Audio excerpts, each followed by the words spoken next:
பாருங்கள், நம்மளோட wax powder வந்து 3 தான் இருக்குது. ஆனால் ஒரு கஸ்டமர் வந்து 10 ஆர்டர் பண்ணியிருக்காங்க. அதனால நமக்கு பத்தாது. அதனால வந்து நம்ம வேக்ஸ் பவுடரும் ப்ரிப்பேர் பண்ண போகிறோம்.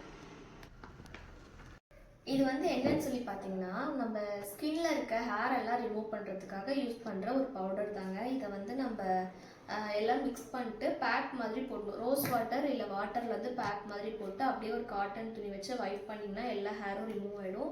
இது வந்து கண்டிப்பாக ஃபேஸ்க்கு சூட் ஆகாது. ஃபேஸ்க்கு போடக்கூடாது. ஏன்னா ஃபேஸ் ரொம்ப சென்சிட்டிவாக இருக்கும்.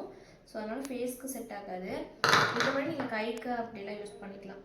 அதே மாதிரி வந்து இப்போது நிறைய கஸ்டமர் என்கிட்ட கேட்டாங்க, வெளியில் வாங்கும்போது ஒரு பேட் ஸ்மெல் அடிக்குதுங்க, அந்த ஸ்மெல் இருக்குமா அப்படின்னு சொல்லி கேட்குறீங்க. இருக்காது. அதுக்கு பதிலாக நம்ம அதில் வந்து என்ன ஆட் பண்ணுறோன்னா, சாண்டில்வுட் பவுடரும் முல்தானி மிட்டி பவுடர், ஆரஞ்சு பவுடர் எல்லாம் ஆட் பண்ணுறோம். அப்போ வந்து உங்களுக்கு அந்த ஒரு பேட் ஸ்மெல் வந்து சுத்தமாக இருக்காது அதில்.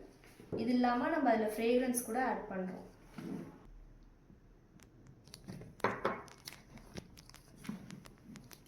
இதோட ரிவ்யூஸ் பார்த்தீங்கன்னா இன்ஸ்டாகிராம் பேஜில் வந்து ஆட் பண்ணியிருக்கேன், செக் பண்ணி பாருங்கள்.